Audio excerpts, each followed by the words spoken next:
Shalom, selamat sore Bapak Ibu Saudara yang terkasih dalam Tuhan. Mari kita datang pada Tuhan. Hanya Tuhan yang kita andalkan dalam hidup kita. Kita perlu Tuhan. Kita perlu untuk memuji, menyembah Tuhan setiap hari. Dan kita akan berdoa kepada Tuhan. Sampaikan keluh kesah kita kepada Tuhan. Maka Dia, Allah sumber berkat itu, akan memberi jawaban yang sempurna. Mari kita berdoa. Haleluya Yesus. Bapa, kami bersyukur di hadapan Engkau. Sore hari ini kembali kami datang Tuhan. Kami mau terus mendekat pada Engkau. Kami mau terus mencari wajah-Mu Tuhan. Kami rindu Engkau. Kami rindu bersekutu dan berjumpa dengan Engkau secara pribadi. Tolonglah setiap umat-Mu ya Tuhan. Dimanapun kami berada, kiranya Engkau hadir untuk merawat dan menjamah mereka. Lewat pujian penyembahan yang kami naikkan di hadapan Engkau, biarlah kami mengalami sukacita yang daripada Tuhan. Terima kasih ya Bapa. Kami akan memuji, menyembah Engkau dengan segenap hati kami. Demi nama Yesus kami berdoa dan bersyukur. Haleluya, amin. Ku masuki gerbangnya dengan hati yang bersyukur.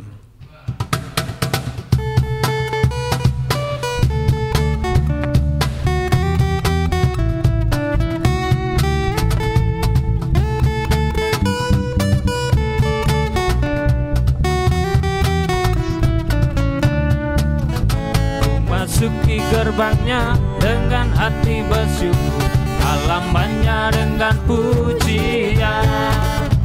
Kataku hari ini harinya Tuhan, ku bersuka sebab Dia dirahmati.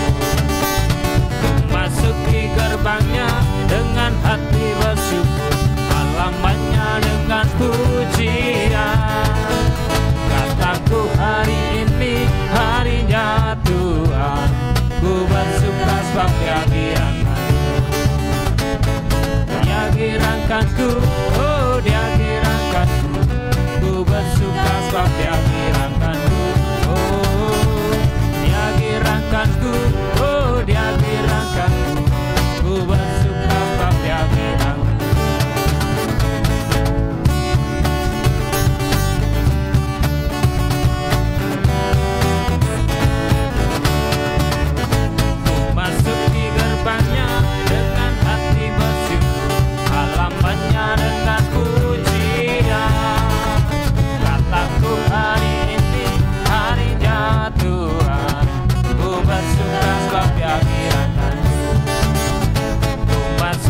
Gerbangnya dengan hati bersyukur, halamannya dengan pujian. Kataku hari ini harinya Tuhan, ku bersuka sebab Dia girangkanku. Dia girangkanku, oh Dia girangkanku. Ku bersuka sebab Dia girangkanku. Oh Dia girangkanku, oh Dia girangkanku. Sebab Dia girangkanku. Dia girangkanku, oh Dia girangkanku. Ku bersuka sebab Dia girangkanku. Oh Dia girangkanku, oh Dia girangkanku. Ku bersuka sebab Dia girangkanku. Dia girangkanku, oh Dia girangkanku. Ku bersuka sebab Dia girangkanku. Dia girangkanku, oh Dia girangkanku. Ku bersuka sebab Dia girangkanku. Ku bersuka sebab Dia girangkanku. Ku bersuka sebab Dia girangkanku. Amin, haleluya. Hanya Yesus yang membuat kita bersukacita. Amin, haleluya.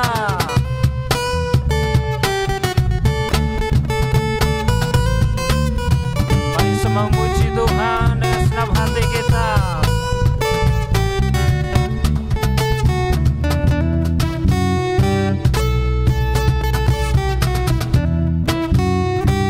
Mari katakan, kasih Allah tak berkesudahan, selalu baik.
Raja. Sekali lagi, dengan sukacita ku kan menari, dengan sorak-sorai memuji, ku naikkan pujian haleluya, nyanyi bagi Dia Sang Raja, nyanyi bagi Dia Sang Raja, nyanyi bagi Dia Sang Raja.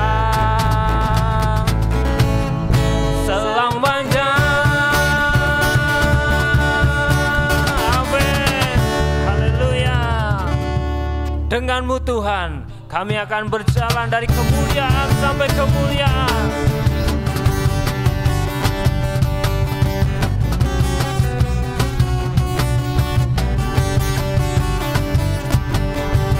Tak pernah ku ragu akan kesetiaanmu, Kau pegang hidupku sepenuh jiwaku. Ku yakin dan percaya Kau tuntun langkahku. Yesus, Kaulah Raja dalam hidupku, berkuasa berjaya untuk selamanya. Hanya Kau Tuhan, sumber kekuatan, kuasa-Mu tercurah bagiku senantiasa. Denganmu Tuhan, ku kan berjalan dari kemuliaan sampai kemuliaan selamanya.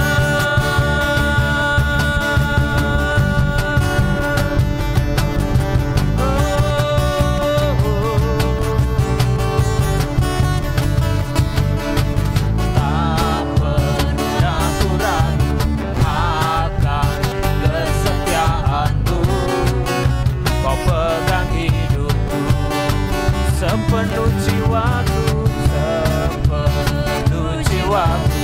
Ku yakin dan percaya Kau tuntun langkahku.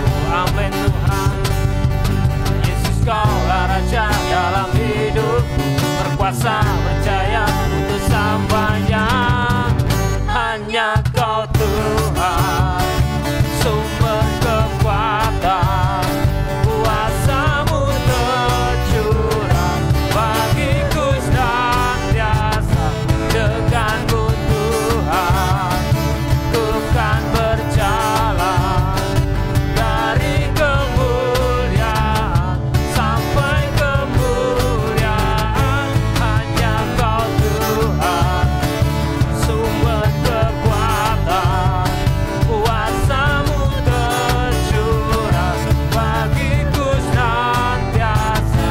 Denganmu Tuhan, ku kan berjalan dari kemuliaan sampai kemuliaan.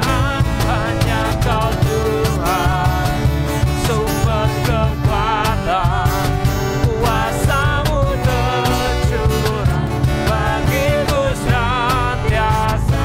Denganmu Tuhan, ku kan berjalan dari kemuliaan sampai kemuliaan selamanya.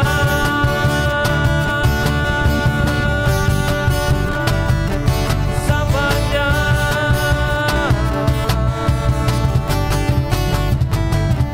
Selamanya.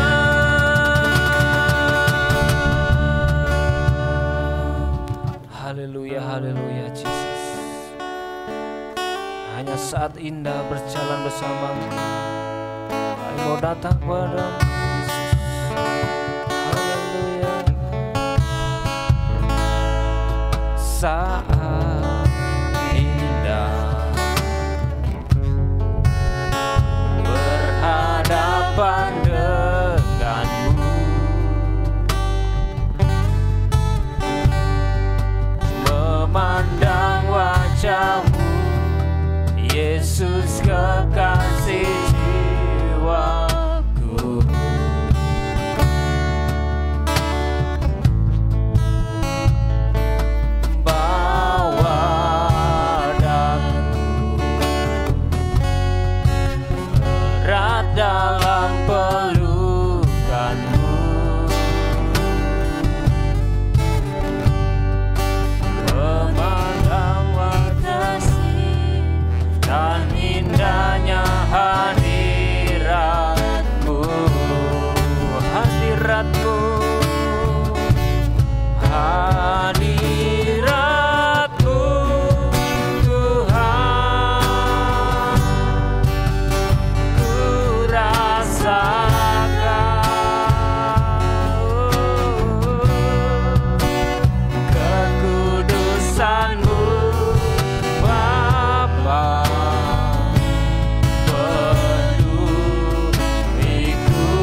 katakan dengan sungguh-sungguh.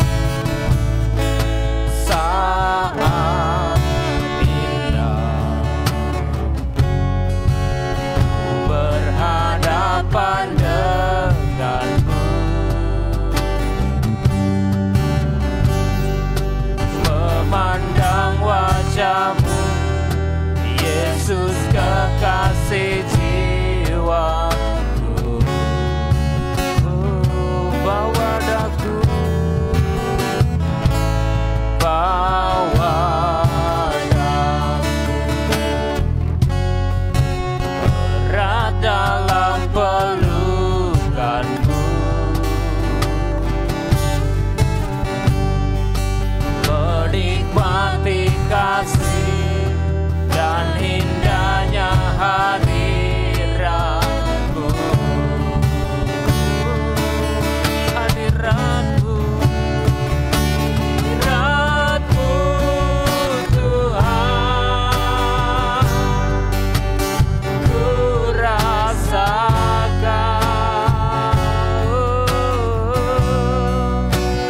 kekudusanmu Bapa, penuhiku.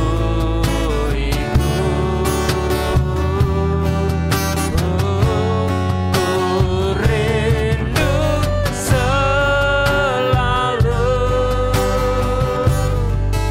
diam dalam bait-Mu, menikmati kasih anugerah-Mu. Haleluya.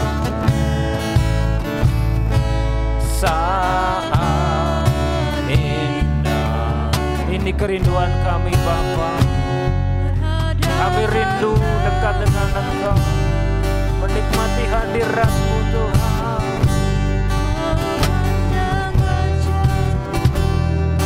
Yesus kekasih jiwaku,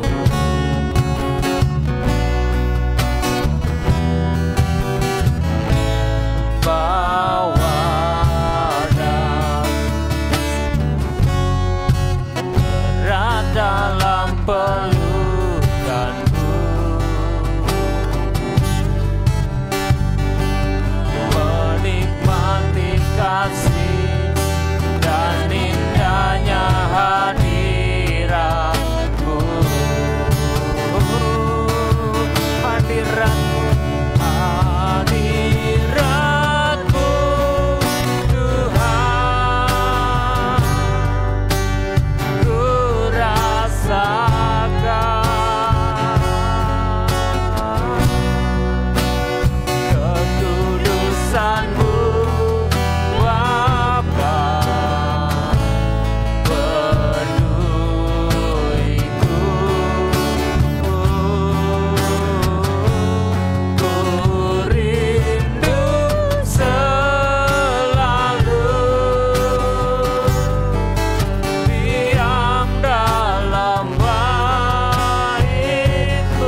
Hambanya yang menyampaikan firman, kami bersilakan.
Kami percaya di dalam hadirat-Mu.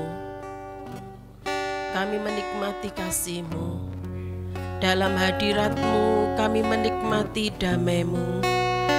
Dalam hadirat-Mu kami menikmati ketenangan di dalam Engkau. Dan kami merasakan bahwa sungguh di dalam hadirat-Mu Engkau menjamah dan melawat kami sore ini. Kami percaya setiap kami yang sakit, Tuhan jamah dan sembuhkan kami. Kami yang susah, Tuhan hiburkan kami.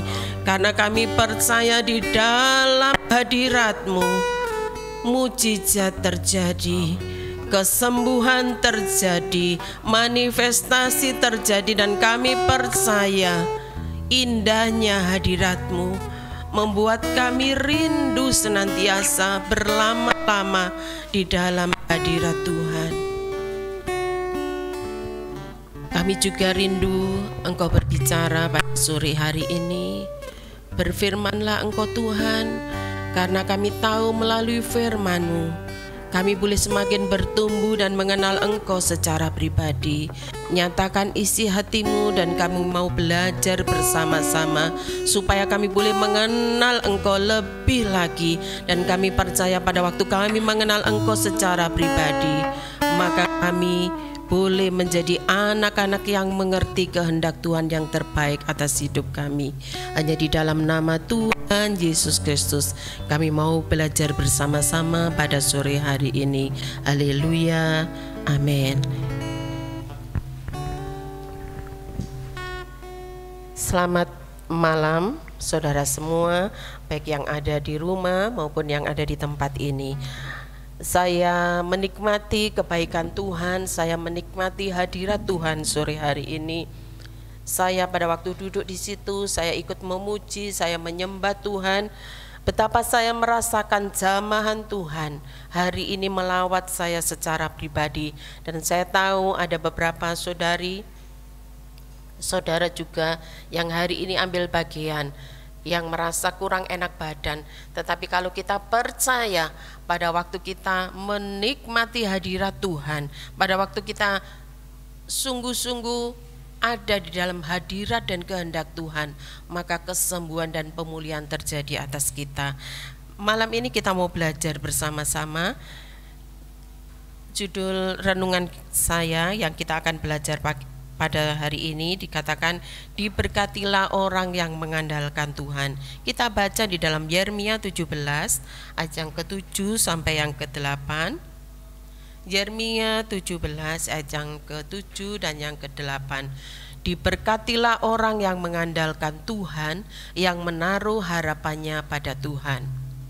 Ia akan seperti pohon yang ditanam di tepi air, yang merambatkan akar-akarnya ke tepi batang air, dan yang tidak mengalami datangnya panas terik, yang daunnya tetap hijau, yang tidak khawatir dalam tahun kering, dan yang tidak berhenti menghasilkan buah. Yeremia menulis surat ini, dikatakan, diberkatilah orang yang mengandalkan Tuhan, yang menaruh harapannya pada Tuhan.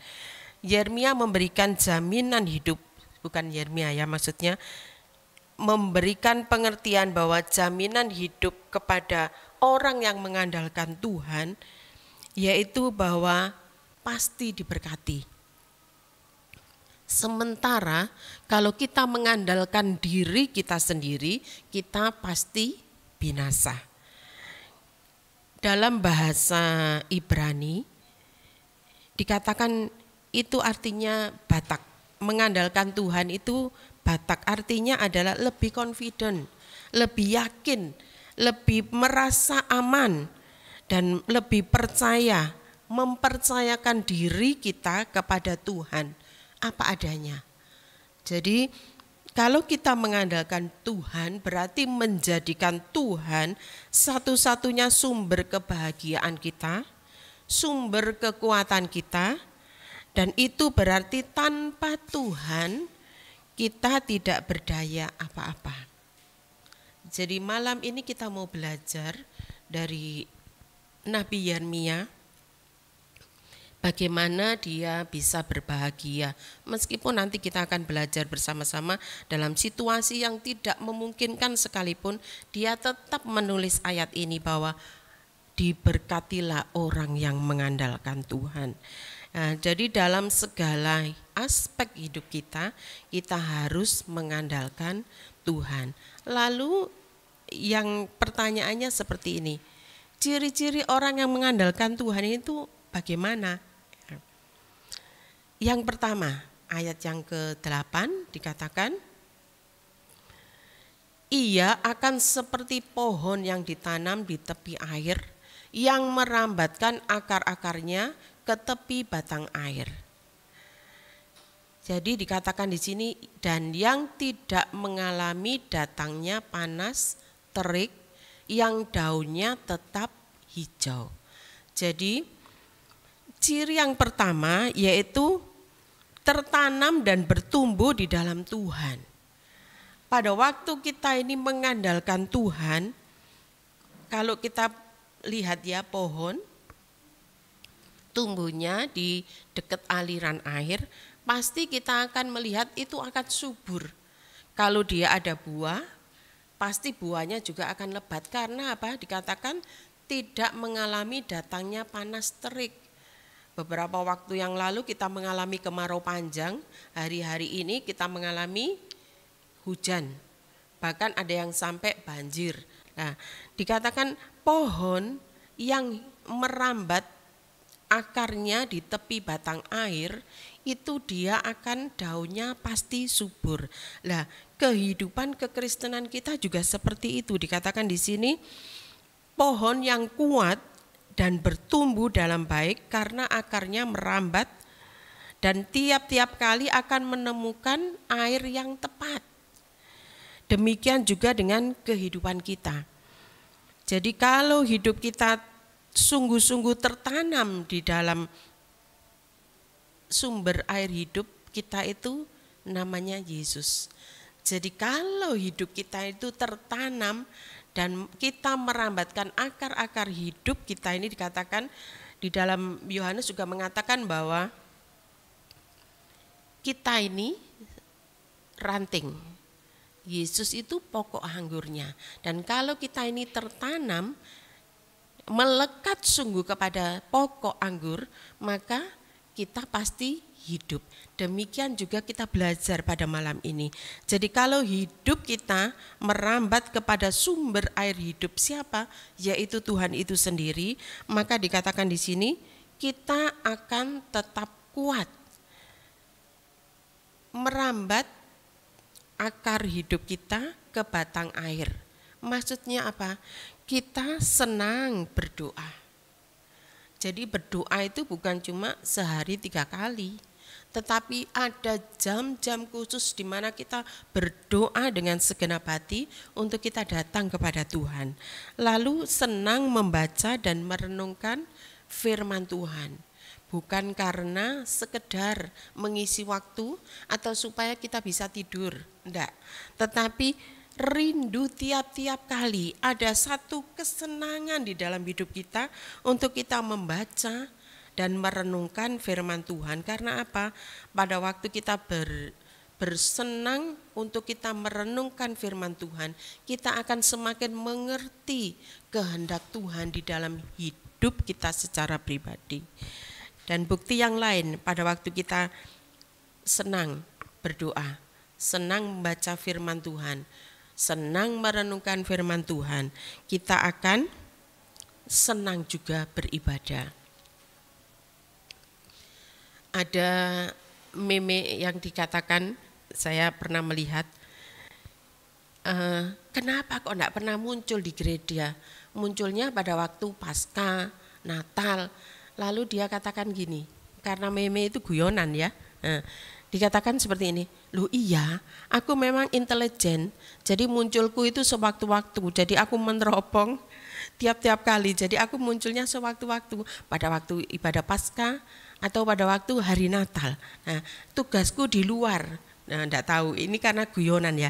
Tapi di sini dikatakan kalau hidup kita merambat di air sumber hidup itu, yaitu kita melekat kepada Tuhan, maka kita akan senang beribadah. Beribadah apa saja dikatakan di sini. Dimanapun ada perhimpunan anak Tuhan, kita akan senang bersekutu di situ. Jadi tidak tergantung situasi atau kondisi seperti yang barusan saya contohkan. Jadi ibadah apa saja, kita ada jam-jam ibadah hari Rabu, hari Minggu juga, lalu ada ibadah WAH setiap hari. Dan kita belajar supaya waktu-waktu yang Tuhan masih beri kepada kita mau pakai untuk tiap-tiap kali datang beribadah. Yang kedua, Yeremia 8b tadi dikatakan yang tidak khawatir dalam tahun kering.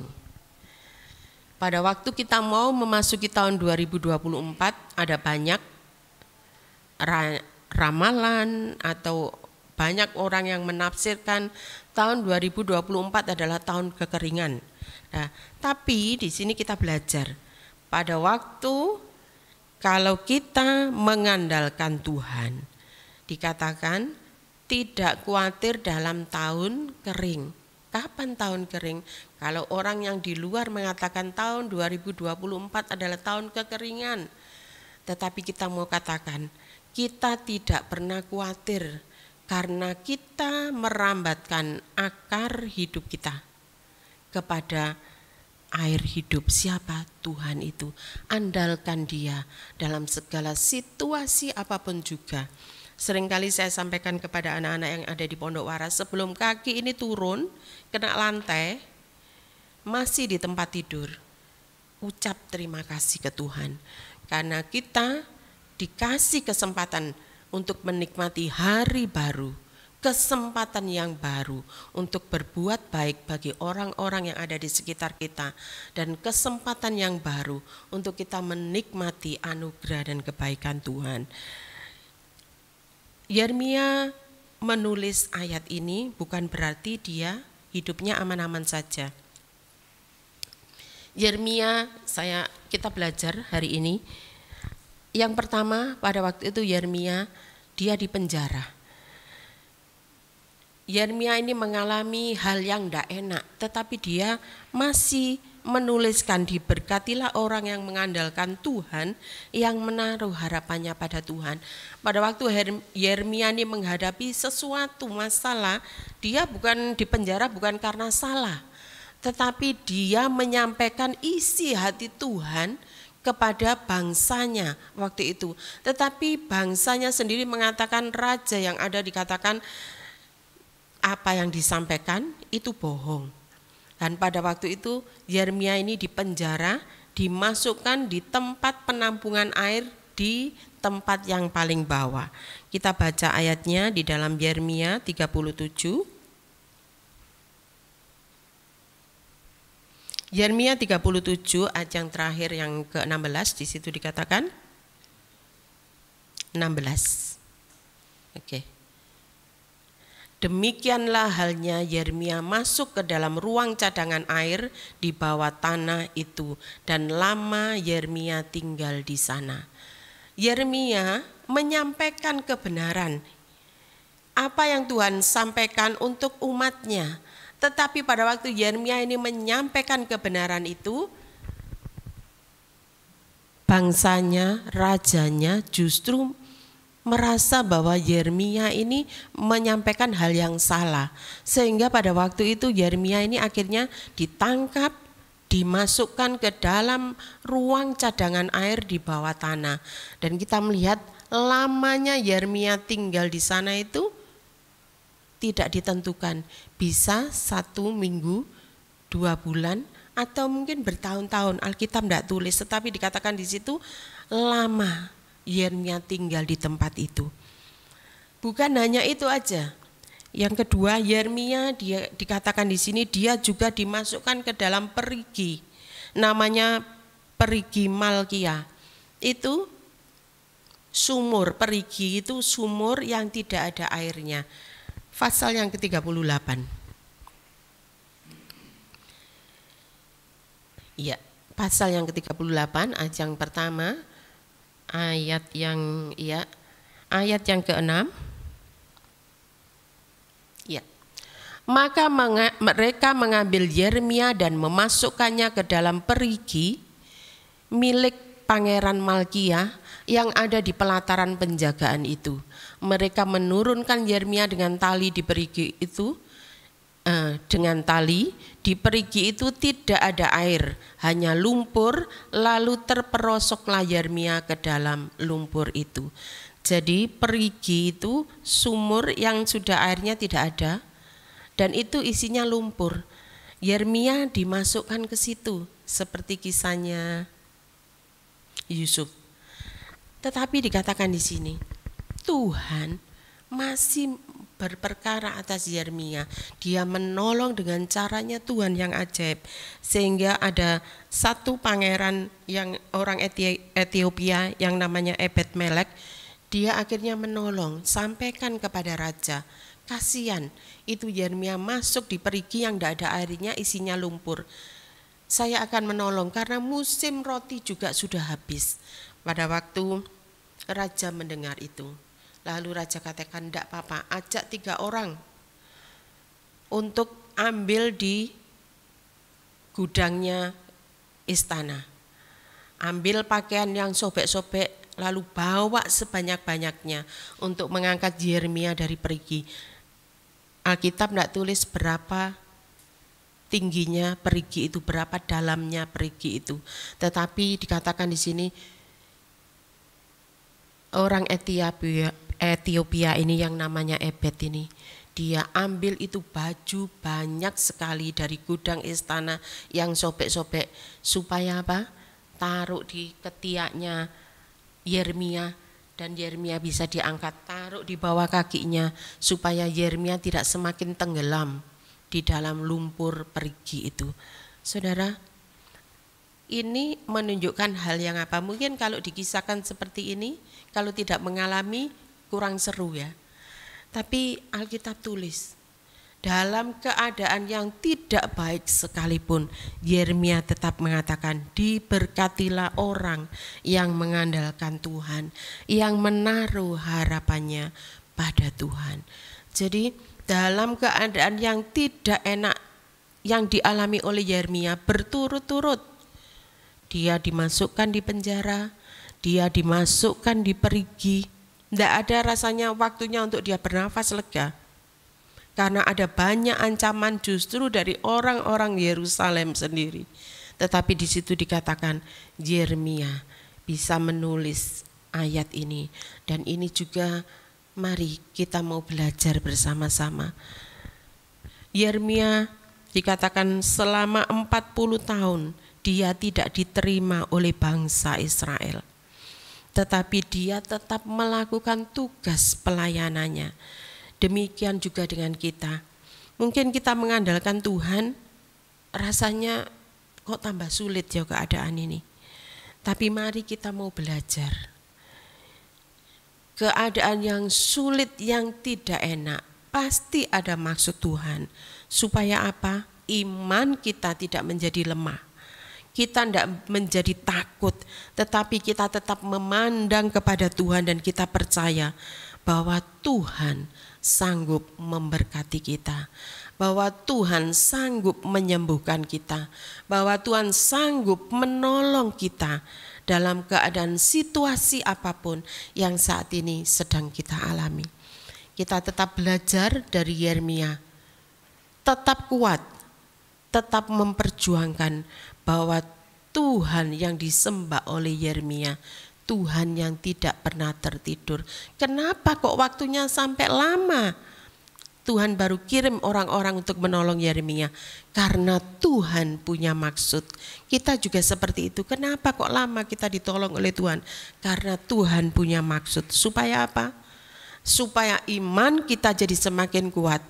Supaya rasa percaya kita kepada Tuhan semakin sungguh-sungguh. Dan itu yang Tuhan mau atas hidup kita. Yang ketiga, Yeremia 17 ayat yang ke-8c.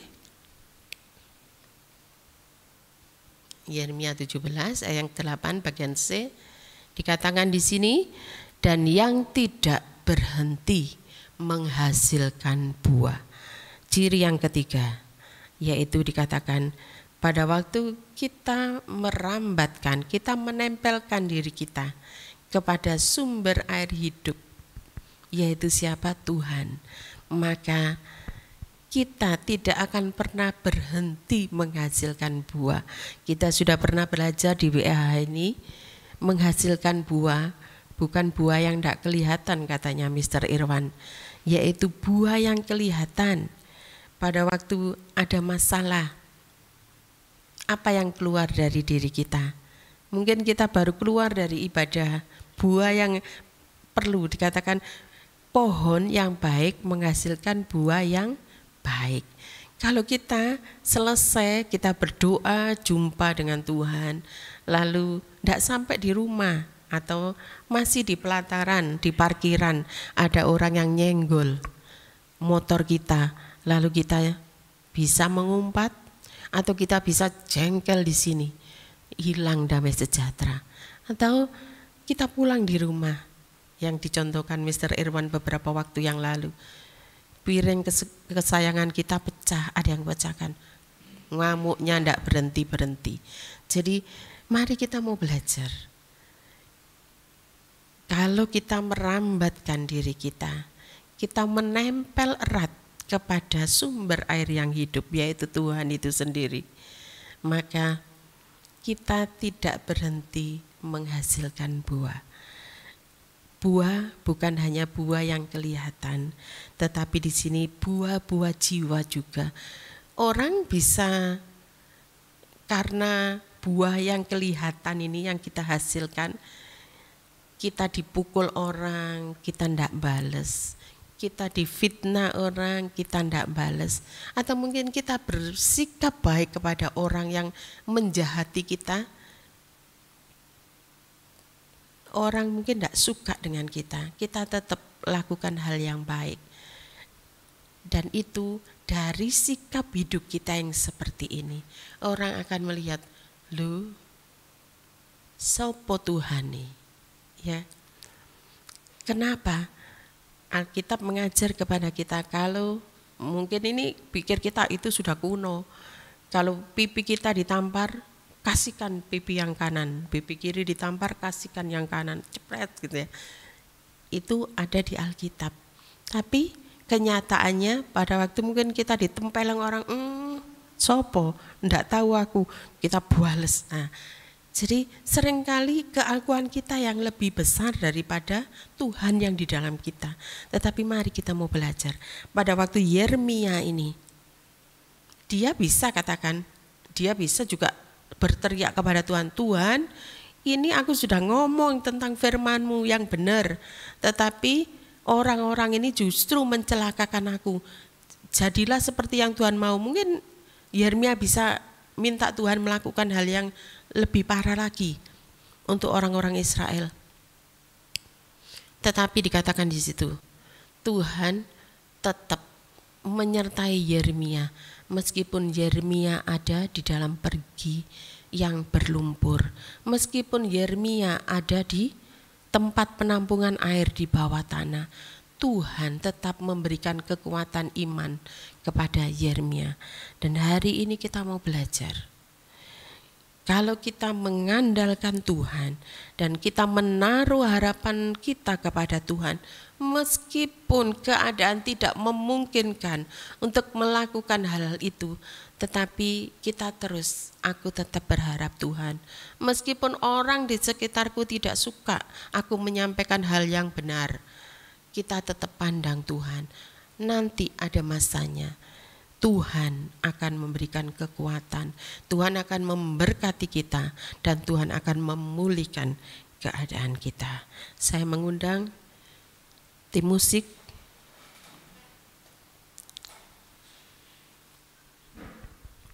pemuji untuk kita datang kepada Tuhan sebelum kita berdoa.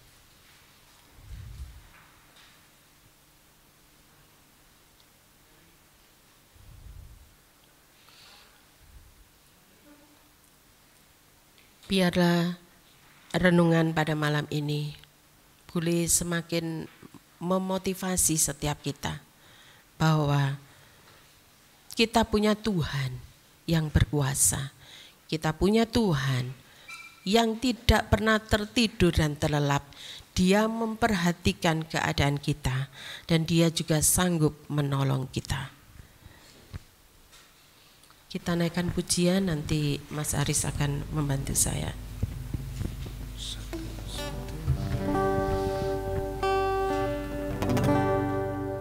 Satunya yang ku andalkan,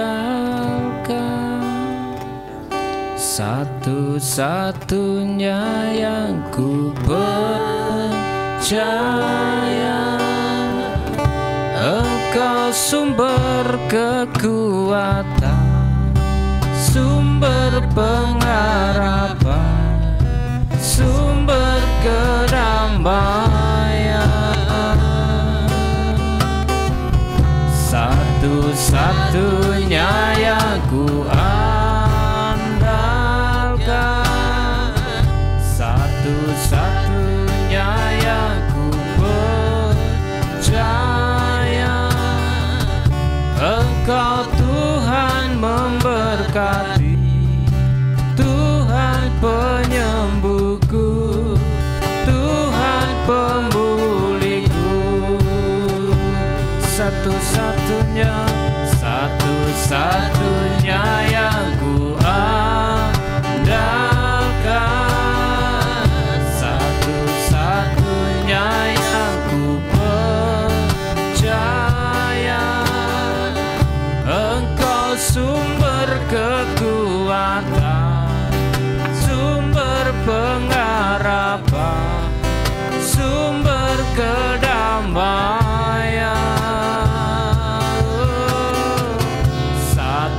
Satu-satunya yang ku andalkan,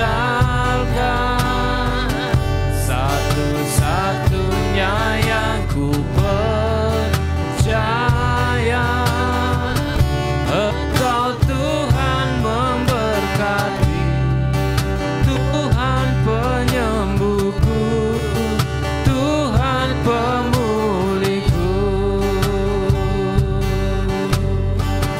Engkau Tuhan memberkati, Tuhan penyembuhku, Tuhan pemulihku. Oh, Engkau Tuhan memberkati, Tuhan penyembuhku, Tuhan pemulihku.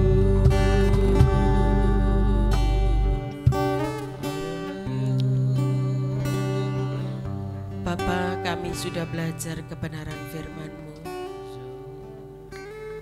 Engkau Tuhan yang memberkati kami dalam segala situasi dan keadaan apapun juga. Kami mau tetap andalkan Engkau, karena kami tahu diberkatilah orang yang mengandalkan Tuhan, yang menaruh harapannya pada Tuhan. Dan hari ini kami belajar kebenaran firman-Mu. Biarlah setiap kami boleh semakin melekat kepada Engkau, seperti pohon yang merambatkan akarnya ke dalam air yang hidup. Dan kami percaya pada waktu kami mengandalkan Engkau, kami bersandar kepada Engkau, dan kami percaya kami tidak akan takut melewati tahun-tahun kekeringan, karena ada Engkau yang bersama dengan kami. Kami bersyukur untuk kebenaran yang kami belajar bersama-sama pada malam ini. Tuhan, teguhkan kami supaya terus kami memandang kepada Tuhan. Apapun situasi dan keadaan umat-Mu hari ini, kalau kami terus berserah dan mengandalkan Engkau, kami percaya pertolongan-Mu tepat pada waktunya, menolong setiap kami, menyembuhkan setiap kami, membuat hati kami juga punya pengharapan di dalam Engkau, karena Engkau Allah kami yang hidup. Kami bangga punya Engkau Tuhan. Selamanya biarlah tetap Tuhan, Sang pemilik hidup kami, yang tiap-tiap kali memperhatikan hidup kami. Dan kami percaya malam ini lawat umat-Mu dengan situasi dan keadaan apapun juga, karena kami tahu Engkaulah satu-satunya andalan kami. Kami menyerahkan seluruh umat-Mu dimanapun berada malam ini. Biarlah lawatan kasih-Mu akan memulihkan kami, membangkitkan semangat kami, dan kami percaya ada harapan di dalam Engkau. Di dalam nama Tuhan Yesus Kristus kami sudah berdoa dan mengucap syukur. Haleluya, amin. Selamat malam, Tuhan Yesus memberkati.